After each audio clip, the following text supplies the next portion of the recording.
So when we originally were planning this service, it was going to take place during the women's retreat, and the sermon was going to be aimed primarily at a room full of dudes, and the natural way of speaking in an interaction that so many men tend to have.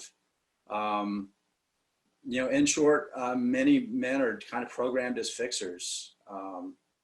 When someone comes up to us and shares an experience, it's common to just see a problem and offer a solution.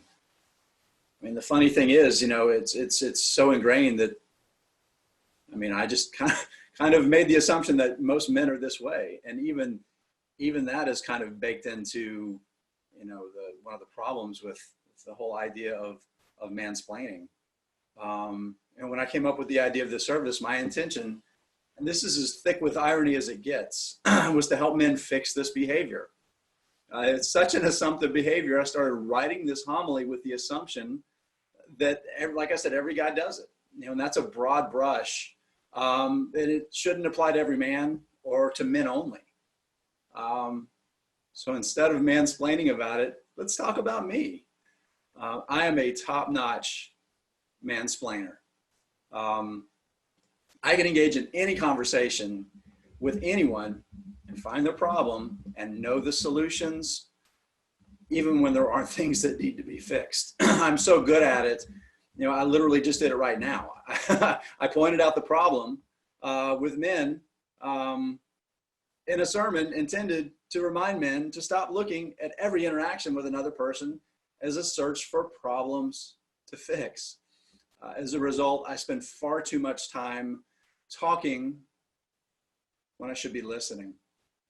This, my friends, is where mansplaining begins. It's bad enough when I actually know what I'm talking about. But do you have any idea how insufferable it is when you just think you know what you're talking about? Let's think about it from a societal perspective and just kind of step back from the individual.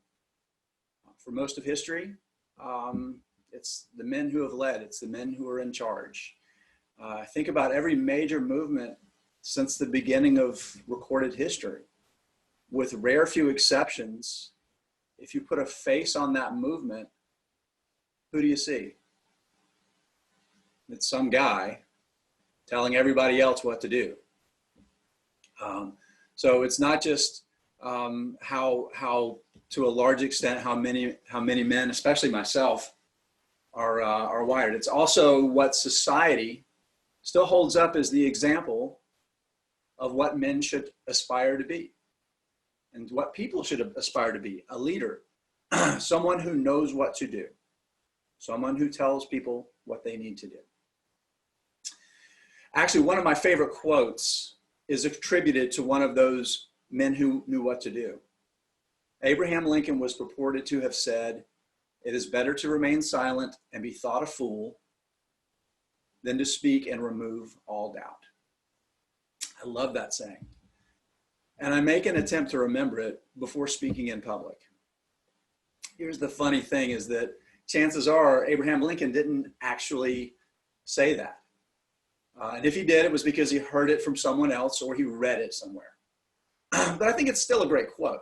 I think there's a deeper meaning to it than just being caught spouting off about something you don't know, or just being caught being wrong. Because here's the thing. You may know the answer. You may be an expert. There are a lot of things that I am an expert in. I know lots of answers about lots of things. But I'm not the only perspective. And my evolutionary drive to be the alpha, the fixer, the one with the answers, when I mansplain, when I dominate the conversation, it crowds other voices out. Even when I know something, every time I insist on being the one with the answer or the explainer in chief, that means that I miss out on an opportunity to hear someone else. Even if I know more about the topic, hearing from other people with different levels of experience, different experiences, different expertise, or just a different perspective than our own is often more value than me just droning on about, here's how to do it, or well, actually, or here's the right way. Let's take it to a different level, another level. I think one of the things that I've had to come to really terms with is when I mansplain, I sell myself short. When I try to be the answer or the fount of all knowledge, I shortchange all of the people that I interact with, whether it's my wife, my son, friends, colleagues, many of you. When I don't give other people the opportunity to participate, when I dominate the conversation, I don't give people of everything that I can fully offer. Simply put, I should be more than just the answers. This has actually been one of the hardest lessons for me to learn and to take to heart, especially as a father and as a spouse. I can tell you, if April had a nickel for every time I cut her off to explain something the right way to her, she would have more than just one nickel. The thing is in the greater interactions in the world, listening is somewhere where I can truly shine. If you're one of the people that tends to mansplain, dominate the conversations, listening is somewhere where you can truly shine too, especially if you're an expert, especially if you have tremendous experience in something. By listening, I don't mean just sitting there, your mouth closed, nodding at the right times and smiling and muttering, when you think it's appropriate, and just waiting for other people to shut up so you can talk. I mean, truly listening, being present with that person or with those persons. If you're really an expert in a topic, or if you are the fount of all knowledge, and I know a lot of you, and a lot of you really are, you can better serve the people in your life by helping them find the answer instead of just giving the answer at every opportunity. If we think back through our own lives, I can tell you that it wasn't someone telling me the answer to something that truly taught me the lessons about that thing. So with that in mind, here's my handy dandy guide to knowing if you're mansplaining. First, is the person you're speaking to doing any of the following? Are they tapping their feet? Or maybe some other repetitive jerking motion? Are they looking around, looking away from you, cutting their eyes?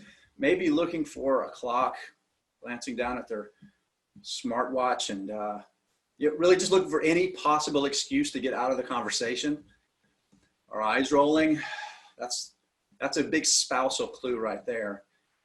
Did your spouse or colleague mutter, here we go again, under their breath? Okay, so those may sound over the top, but I think we can all do a better job of reading body language. And really, again, being present and observing the people that we're engaging with, looking for clues that we're dominating the conversation. You see those clues? There's a clear sign there that you're probably mansplaining too. Now let's talk about some things you can observe in yourself that you might be doing if you're mansplaining. Are you talking twice as much as anyone else? Especially in group settings. Are you only answering and not asking? Have you said any of the following? You should, you need, the problem, here's how, or any other similar phrase more than one time? Have you cut people off because I have to make this point, or this is really important and I don't want to not tell you, or some other similar thing? Now, if you see those behaviors in the people you're speaking with, or exhibit any of those other behaviors yourself, you're not just mansplaining, but you're selling yourself short and you're not giving your full whole self. I've certainly learned that about myself. I also think when I do it, I'm taking the lazy way out. It's a lot harder to shut up and listen.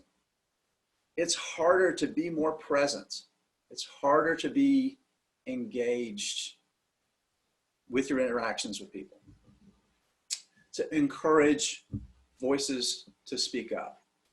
It's harder to ask questions to elicit engagement, to empower the voices that we all too often silence by dominating that discourse. You can just ask any of my fellow board members. They see me fight this battle every time we meet. I'd like to leave you with some final thoughts. In these troubled, uncertain times, I think it's more important than ever that we work to break the cycle of mansplaining. Not just to clear the way for every other voice. We need to listen to ourselves too. I promise if you're talking, you're not listening to anyone. You're especially not listening to yourself. Our lives are usually so full of noise, so full of distractions. Right now, the one thing we all have in an abundance of is the opportunity for silence. I think we should take advantage of this opportunity. Life is not a radio station. It's not a TV broadcast that has to fill every second with programming. Let the silence wash over you. Listen. You'll be surprised what you hear. Chances are, it's probably more important than anything that could come out of your own mouth.